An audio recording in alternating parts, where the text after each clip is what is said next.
I don't even know where to start with this one.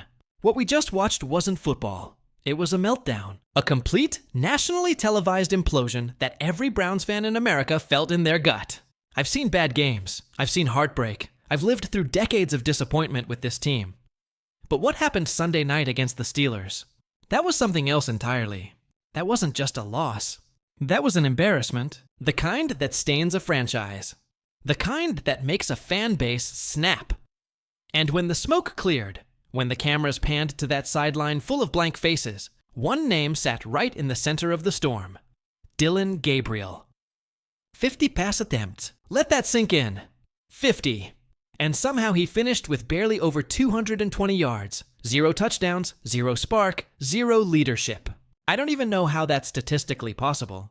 I mean, we're talking about a guy who looked completely lost out there. Checkdowns on 3rd and 12, panic throws under pressure, open receivers ignored downfield. It was fear football. And you could feel it through the TV. You could see it in his body language. The happy feet, the hesitation, the refusal to let it rip. At one point, Pittsburgh didn't even bother disguising their coverage anymore.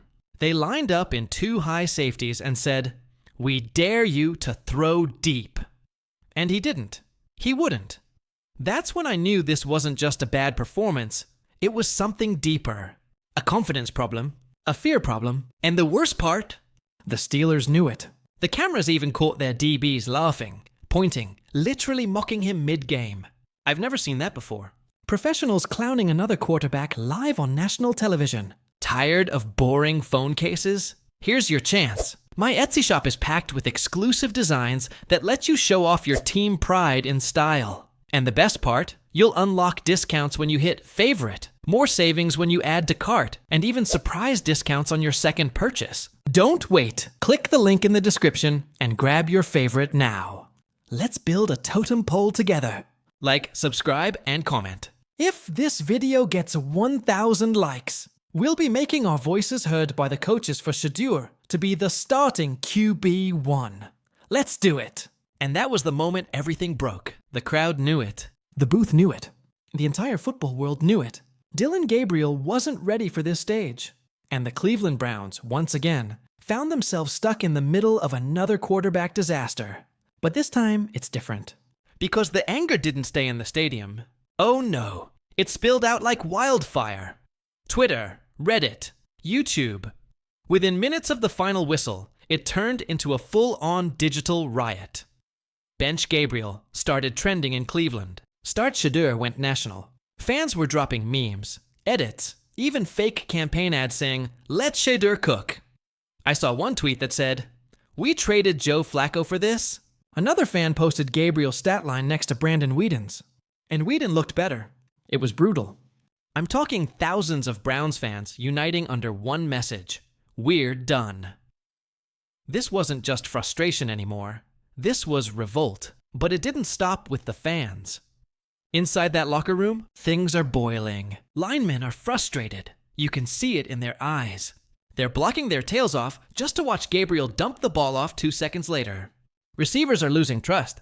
I've heard it. Some of them don't even want to run deep routes anymore, because what's the point? He won't throw it. One veteran was overheard yelling after the game, "Why are we even calling deep shots?" That's when you know a locker room's cracking.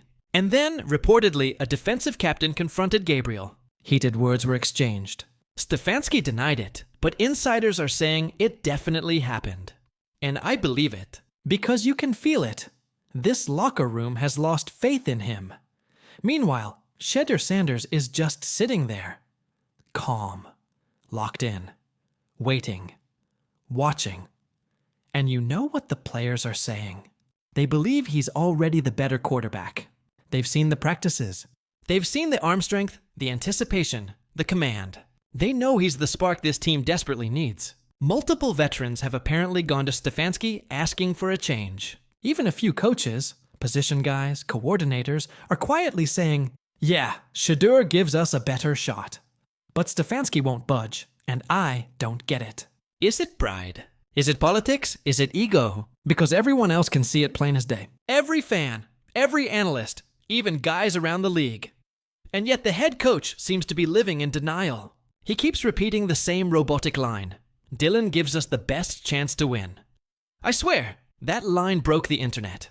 People were remixing it with laugh tracks, circus music, clips of burning ships, the whole 9 yards. Because nobody, and I mean nobody, believes that anymore. And now the national media's piling on. Stephen A. Smith called it coaching malpractice. Skip Bayless, who never agrees with him, said the same thing. Colin Cowherd said straight up, they're tanking their own season out of pride. R.G. Rist even tweeted, you throw it 50 times for 220 yards with 0 touchdowns? That's not an offense. That's a meltdown. When the entire sports world is laughing at you, that's how you know you're past crisis mode. You're in collapse mode. And this hurts more because for once, everything else on this team is legit. The defense? Elite. Top 3 in the league? Easy. The O-line? Rock solid. The weapons? Stacked. Cooper, Njoku, Judy, Ford. There's no shortage of playmakers. This team has every piece it needs to compete for the division. Every piece! Except the one that matters most. The quarterback. And worse, it's not even a lack of talent this time. It's a refusal to change. That's what's killing this franchise. Because Shedeur's right there. He's ready. He's composed. He's the one player who could actually revive this team before it's too late. But every week he sits, this fan base grows more restless. Every snap Dillon Gabriel takes, this season slips further away. The locker room knows it. The fans know it. The entire NFL sees it. But the one man with the power to fix it refuses to do so. And that's how seasons die. Not from lack of ability, but from stubbornness. I'll say this straight up. The Browns aren't losing because they're outmatched. They're losing because they're afraid to evolve. The defense is dominating. The offense has weapons ready to explode. And yet the whole thing is being strangled by one man's decision to protect his pride instead of his team. Every game Dillon Gabriel starts is another nail in this season's coffin. Every missed deep ball. Every check down on 3rd and long. It's not just another bad play. It's another moment this franchise wastes the best roster they've had in years. So let's talk about it.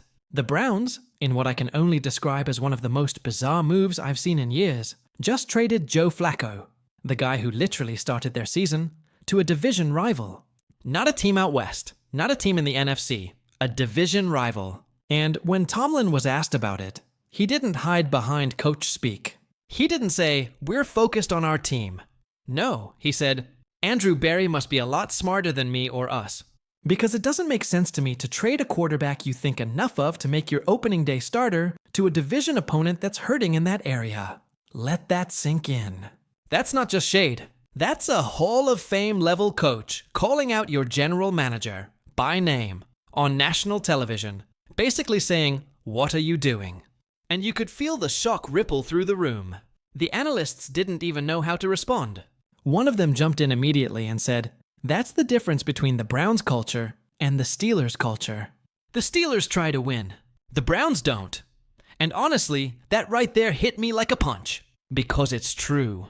There's a code in the NFL, a kind of unwritten rule that coaches and GMs live by. You don't publicly call each other out. You don't name names. You don't fire guys mid-season unless you have to. Because at some point, you might need that guy down the line. You might need a job, a reference, a bridge that you didn't burn.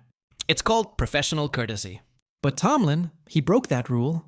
He shattered it. And why? Because he's sick of watching the Browns self-destruct. Think about this from Tomlin's perspective. You're in a brutal division, the AFC North, where every inch matters. Every decision matters. And the team across the field, the one you've been battling for decades, is just handing ammunition to another rival.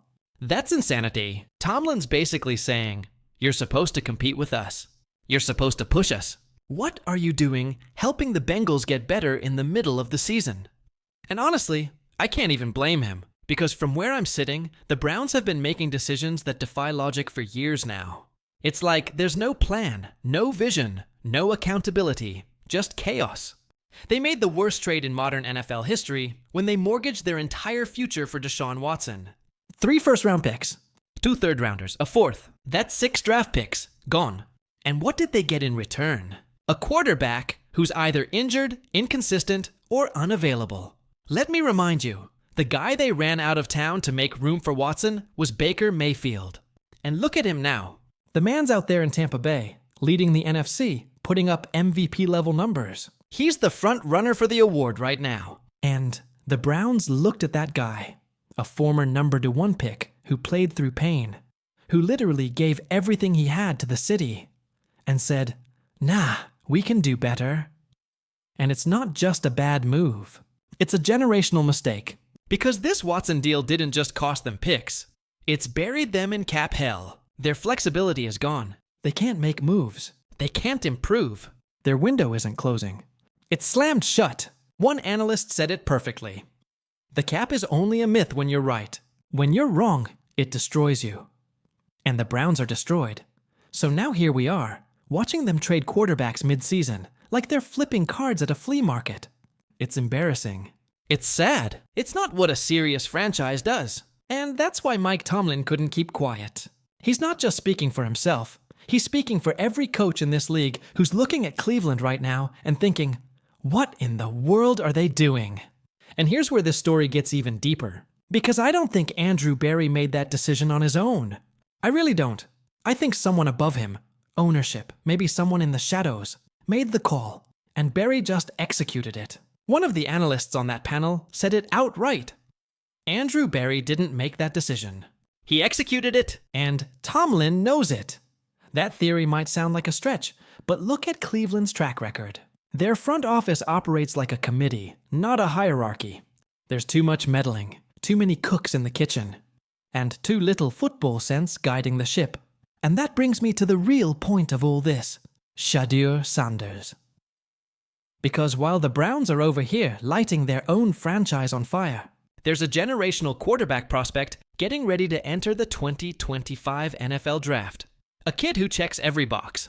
Leadership, composure, talent, football IQ, and the ability to rise when the lights are brightest. And you already know his name, Shedeur Sanders. Now before the haters come out, let's be honest about something. Shedeur has been balling. The numbers speak for themselves. He's not just a college star because of his last name. He's legit.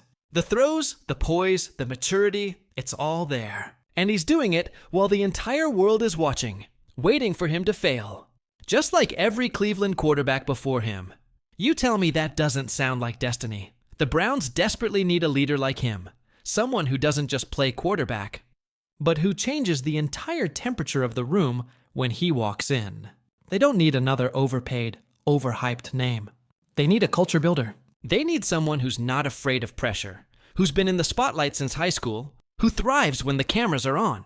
That's Shedeur. But here's the question that should terrify Browns fans. If Cleveland ends up in position to draft him, do you really trust them to get it right? This organization passed on Patrick Mahomes. They passed on Josh Allen. They've made the wrong call every single time they've had the chance to fix the franchise. And now, they're sitting here as the butt of every joke in football, getting publicly clowned by Mike Tomlin, a guy who's never had a losing season in almost 2 decades. You think Shedeur doesn't see that? You think his camp isn't paying attention? If you're him, do you really want to go to Cleveland? The team that destroyed Baker? The team that gambled its future on Deshaun? The team that's trading away quarterbacks to division rivals in the middle of a game week? Most players would say no. Most quarterbacks would pull an Eli Manning, flat out refuse. But Shedeur is different. He's not built like that.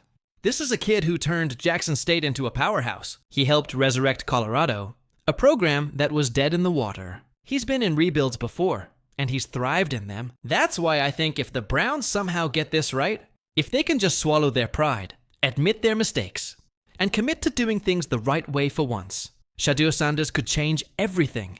Because this kid doesn't just bring talent, he brings accountability. He brings energy. He brings that edge. He's got that "I've been doubted my whole life" mentality that Cleveland needs more than anything. But here's the sad truth. This all depends on the same people who got the Browns into this mess in the first place. The same front office that's been inconsistent, reactive, and at times downright clueless. Can they be trusted to finally do the right thing?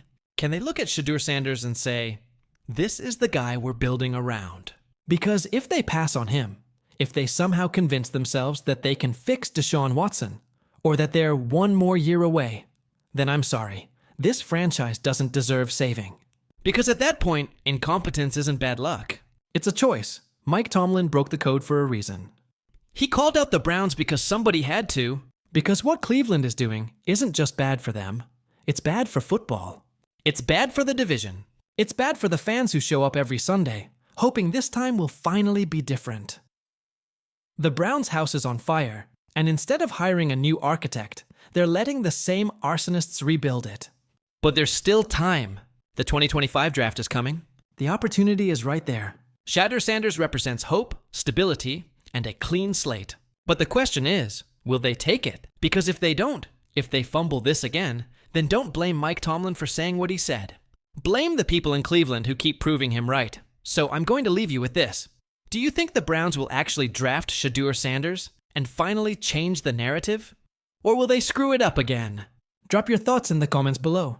And if you're as fascinated by this saga as I am, make sure to subscribe, because this story, this Shedeur situation, is just getting started. And trust me, the next chapter might be even crazier.